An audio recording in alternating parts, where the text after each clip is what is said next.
अष्टाध्यायी के प्रथम अध्याय के द्वितीय पाद का 23वें नंबर का सूत्र पढ़ेंगे। नोपधात थफांताद वा। अभी जो प्रकरण चल रहा है वो कित प्रकरण चल रहा है, जिसमें हम निष्ठा और त्वा प्रत्ययों को कहीं कित कर रहे हैं, कहीं पर कित का निषेध भी कर रहे हैं। अभी तो कित का निषेध प्रकरण ही चल रहा है। अस्तु, सूत्र का पदच्छेद करिए। नहीं, नोपधात। नोपधात पंचमी का एक वचन, थफांतात पंचमी का एक वचन, वा अव्यय पदम। यहाँ भ्रम हो जाता है, न उपधात, पर ऐसा नहीं है। क्या है यहाँ पर? नोपधात थफांतात वा। समास करेंगे। न उपधा यस्य स नोपधः तस्मात् नोपधात। बहुव्रीहि समास।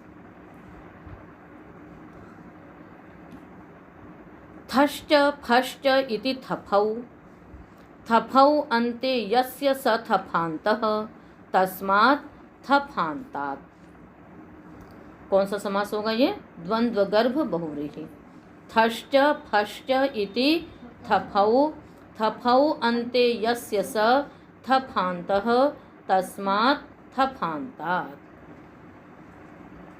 तो नोपधात भी पंचमी है, थफांतात भी पंचमी है, अतः ये विशेष विशेषण बन जाएंगे। उसके पश्चात अनुवृत्तियां जो आ रही हैं, पुंगः त्वाच से त्वा की आ रही है, और न त्वा सेठ सूत्र से न तथा सेठ की आ रही है, और कित की अनुवृत्ति आ रही है। अब इसमें निष्ठा की अनुवृत्ति नहीं है। ठीक है, सूत्र का अर्थ करेंगे। नकारोपधात थकारांतात फकारांतात धातोः परः सेठ त्वा प्रत्ययः विकल्पेन कित न भवति। क्या अर्थ हुआ सूत्र का?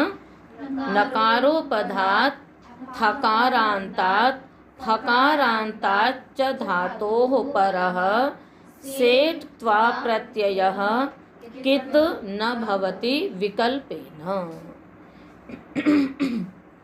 कहते हैं कि नकार उपधा में हो, नकारोपध धातु जो कि थकारांत अथवा फकारांत हो, उससे परे सेठ त्वा प्रत्यय विकल्प से कित्वत नहीं होते हैं। यानी एक बार पक्ष में कित्वत हो जाता है। धातु है, जैसे देखिए आप ग्रंथ, ग्रंथ धातु कैसी है? उपधा में क्या है? नकार, और अंत में क्या है? थकार। तो ये थकारांत और नकारोपध धातु है। समझ में आ गई? इसी प्रकार से ग्रंथ धातु है, ग्रंथ में भी क्या है? नकार उपधा में है, उपधा में मतलब अलोन्त्यात पूर्वोपधा, अंत्यल है था, उससे पूर्व है न। तो ये नकारोपध थकारांत धातुएं हैं दोनों। तो इनसे परे जो सेठ त्वा प्रत्यय होगा वो विकल्प से कित्वत नहीं होगा, यानी एक बार होगा भी। दूसरी धातु है फकारांत, वो है आपकी धातु जैसे गुम्फ है। ठीक है, तो गुम्फ क्या है? नकार, नकार को ही अनुस्वार होकर के परसवर्ण होकर के म हो जाता है, किंतु गुम्फ फकारांत है, नकारोपद है। तो ऐसी जो धातुएं हैं उनसे सेठत्वा विकल्प से कित्वत नहीं होगा। उदाहरण बनेगा ग्रथित्वा ग्रंथित्वा, श्रथित्वा श्रंथित्वा, गुफित्वा गुम्फित्वा। क्या उदाहरण लिखे आप सबने? ग्रथित्वा ग्रंथित्वा, श्रथित्वा श्रंथित्वा, गुफित्वा गुम्फित्वा।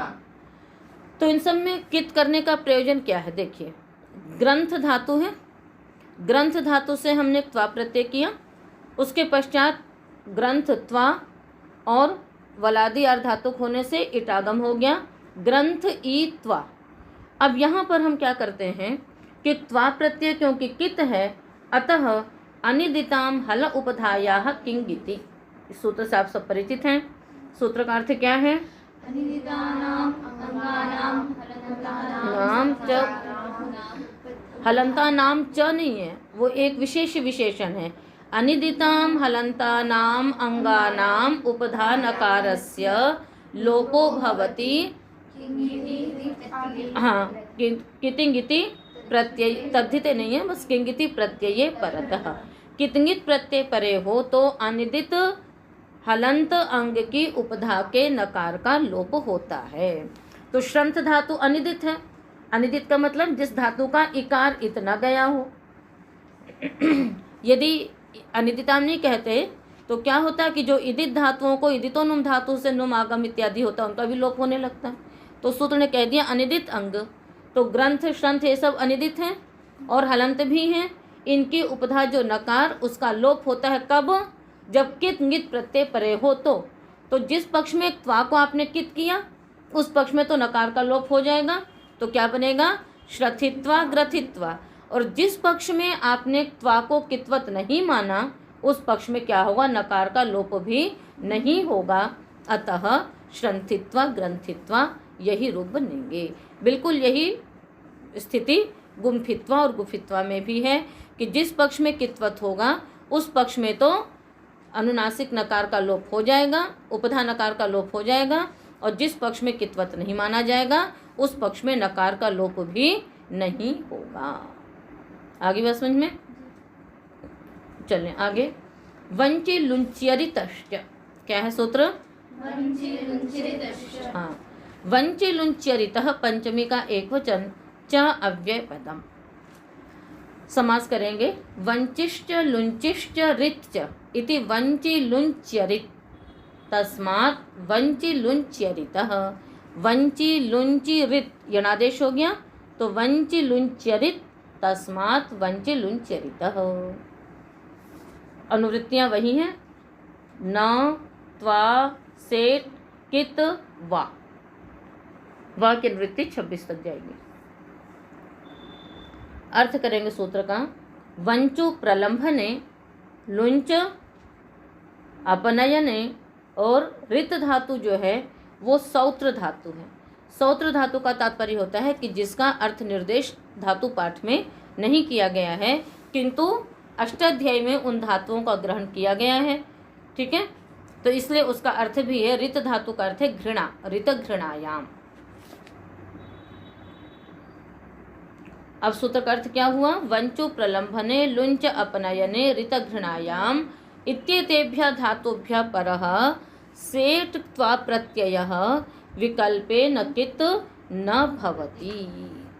ठीक है, वंचु लुंच और रित धातुओं से परे सेट त्वा प्रत्यय विकल्प से कित्वत नहीं होता है।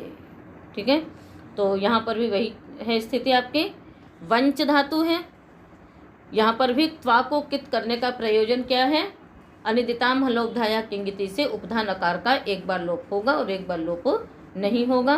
तो वचित्वा वंचित्वा, लुचित्वा लुंचित्वा। और रित धातु में क्या है? गुण करने की बात आ जाएगी। जिस पक्ष में कित्वत होगा उस पक्ष में गुण का निषेध हो जाएगा तो रितित्वा, और जिस पक्ष में कित्वत नहीं होगा उस पक्ष में गुण हो जाएगा तो क्या बनेगा? अर्तित्वा। अतः उदाहरण क्या हो गए? वचित्वा वंचित्वा, लुचित्वा लुंचित्वा, रितित्वा अर्तित्वा। ठीक है, चलें आगे। त्रिषि मृषि कृषेः काश्यपस्य। त्रिषि मृषि कृषेः पंचमी का एक वचन, काश्यपस्य सप्तमी का एक वचन। त्रिशिश्च मृषिश्च कृषिश्च इति त्रिषि मृषि कृषिः तस्मात् त्रिषि मृषि कृषेः। समास कर लिया और यह समास है समाहार द्वंद्व समास है। अनुवृत्तियां वही हैं त्वा न सेट कित वा। त्रिषि ये त्रिष पिपासायाम मृष तितिक्षायाम कृष तनुकरणे इत्येतेभ्यः धातुभ्यः परः सेट त्वा वा कित न भवति। बोलिए अर्थ क्या हुआ सूत्र का? मृष तितिक्षायाम तनुकरणे इत्येतेभ्यः धातुभ्यः परः सेट त्वा प्रत्ययः कित न भवति काश्यपस्य आचार्यस्य मतेन। ठीक है, काश्यप आचार्य के मत में ये त्रिष पिपासायाम मृष तितिक्षायाम कृष तनुकरणे धातु से परे जो सेट त्वा है वह विकल्प से कित्वत नहीं होता है। यानी पाणिनि के मत में और अन्य आचार्यों के मत में तो कित्वत रहेगा किंतु काश्यपाचार्य के मत में विकल्प से कित्वत नहीं होगा। उदाहरण बनाएंगे। त्रिषित्वा तर्षित्वा मृषित्वा मर्षित्वा कृषित्वा कर्षित्वा। कृष में तालव्य विषय है। तो इन सब में आपको क्या प्रयोजन दिखाई दे रहा है विकल्प से कित्वत होने का? गुण विकल्प, ठीक है ना। जिस पक्ष में सिद्धि उसी प्रकार से करेंगे।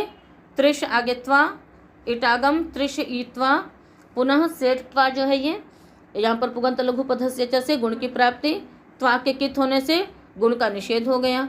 किंतु इस सूत्र ने कहा कि विकल्प से कित्वत नहीं होगा, इन्हें एक बार ये कित होगा, एक बार नहीं होगा। अतः जब कित्वत नहीं होगा तो किंगितिच से गुण का निषेध भी नहीं होगा, तो गुण होकर के बनेगा तर्षित्वा, और जब कित्वत होगा तो त्रिषित्वा। इसी प्रकार से मर्षित्वा, मृषित्वा, कर्षित्वा, कृषित्वा। ठीक है। अगला सूत्र लीजिए। रलो व्युपधात थलादेः संश्च। ये कित प्रकरण का अंतिम सूत्र है। रलह पंचमी का एक वचन, व्युपधात पंचमी का एक वचन,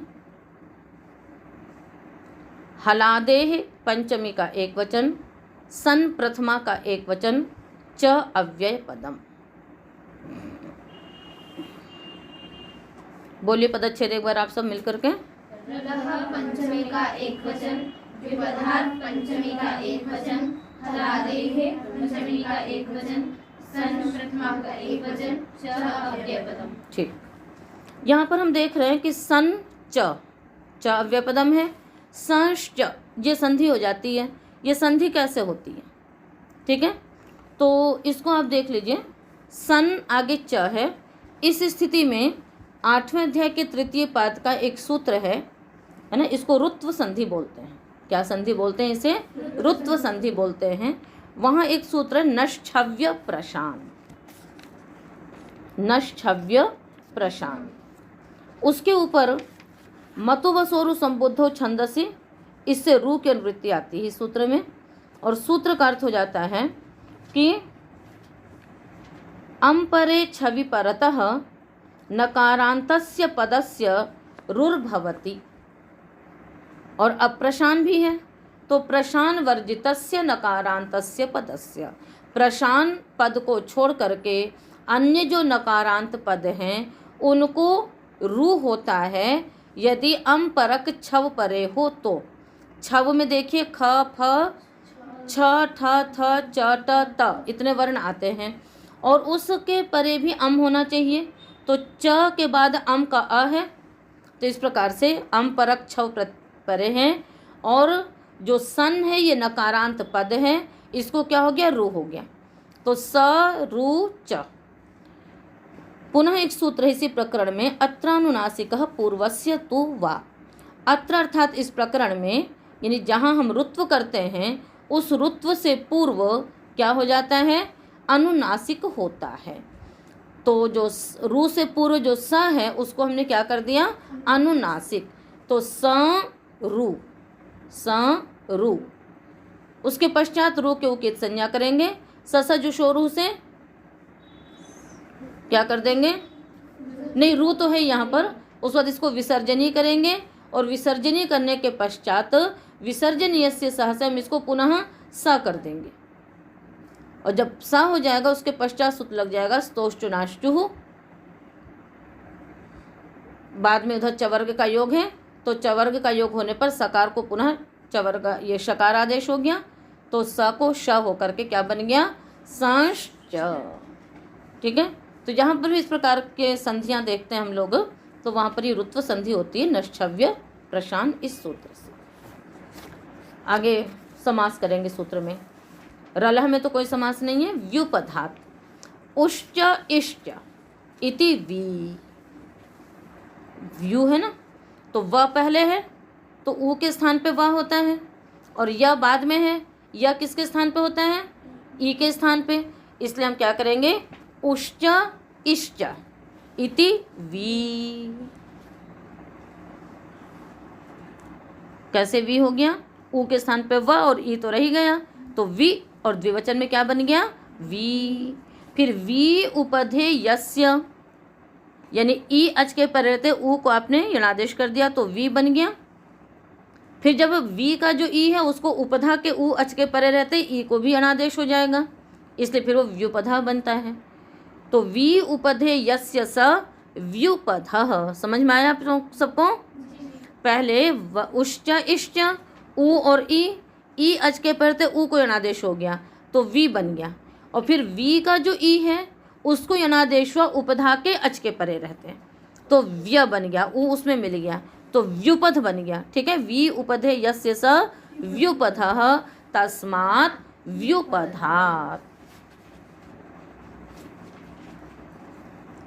ठीक है, ये पहले द्वंद्व गर्भ बहुव्रीहि समास हुआ। पुनः हल आदि यस्य स हलादि तस्मात् हलादेः। अब सूत्र का अर्थ करेंगे। अनुवृत्तियां देख लीजिए, त्वा न सेठ कित और वा, जो पीछे अनुवृत्तियां आ रही थी। अर्थ करेंगे सूत्र का। उकारोपधात इकारोपधात रलंतात हलादेः। कितनी शर्तें हो गई देखिए, उकारोपधात इकारोपधात रलंतात हलादेः धातोः परः सेठ सन त्वा च प्रत्ययः विकल्पेन कित्वत् भवतः। सन इसमें पढ़ा, त्वा की निवृत्ति आ रही है। फिर से बोलिए आप सब, क्या अर्थ होगा? उकारोपधात इकारोपधात रलंतात हलादेः धातुः परः सेठ सन त्वा च प्रत्ययौ विकल्पेन कित्वत् न भवतः। दो प्रत्यय हैं तो भवतः होगा। कहते हैं उकारोपध इकारोपध रलंत हलादि, इतनी शर्तें हैं। अंत में रल होना चाहिए, रल प्रत्याहार का वर्ण, आदि में हलादि होनी चाहिए, उपधा में इकार होना चाहिए या उकार होना चाहिए।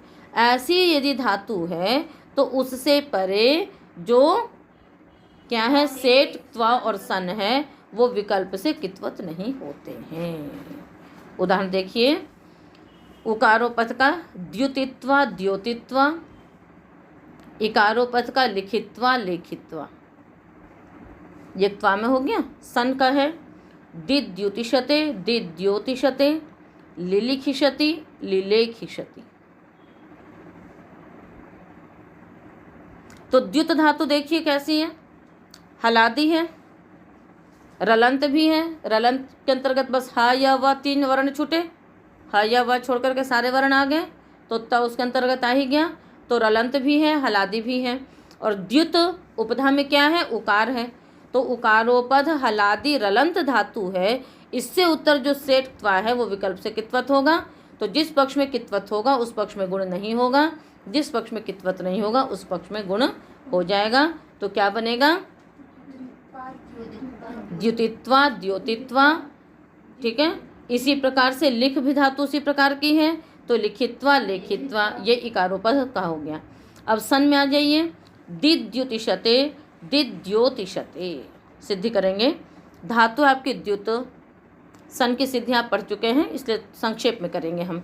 द्युत आगे सन, इट आगम कर लीजिए, द्युत इट सन, द्वित्व कर लेंगे, द्युत द्युत इट सन, पूर्वाभ्यास हलादिशेष द्यु द्युत। क्या बन गया, अभी हलादिशेष नहीं लगाएंगे, बस द्युत द्युत इतनी स्थिति रखेंगे। यहाँ पर एक सूत्र लग जाएगा, द्युति स्वाप्योः संप्रसारणम। द्युति स्वाप्योः संप्रसारणम, इसका अर्थ है कि द्युति स्वाप्योः अंगस्य अभ्यासस्य संप्रसारणम भवति।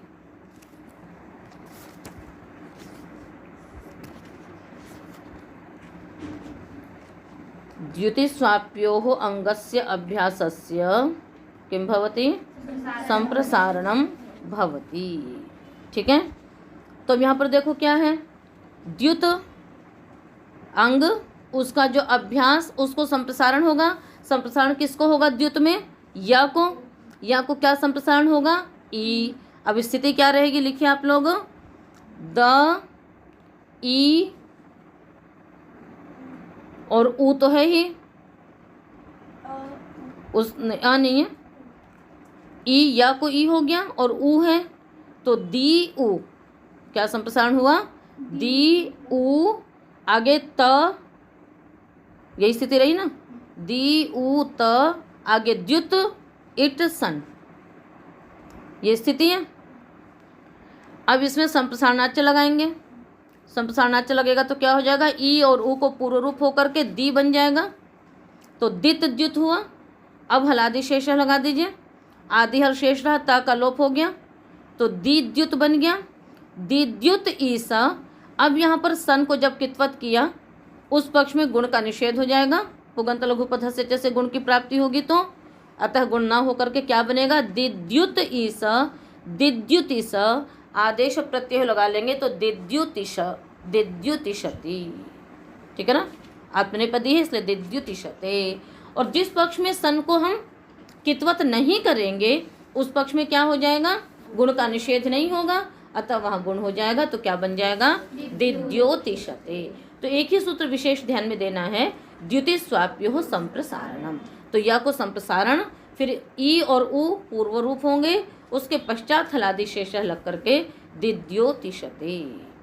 और लिलिखिष्यति, लिलेखिष्यति में तो कोई विशेष है ही नहीं, लिख सन, लिखिट सन, लिख लिख ईसा, पूर्वाभ्यास हलादि शेष, ली लिख ईसा। जिस पक्ष में कित्वत हुआ उस पक्ष में गुण का निषेध हो जाएगा तो लिलिखिष्यति, और जिस पक्ष में सन कित्वत नहीं हुआ उस पक्ष में क्या हो जाएगा? गुण हो जाएगा, तो क्या बन जाएगा?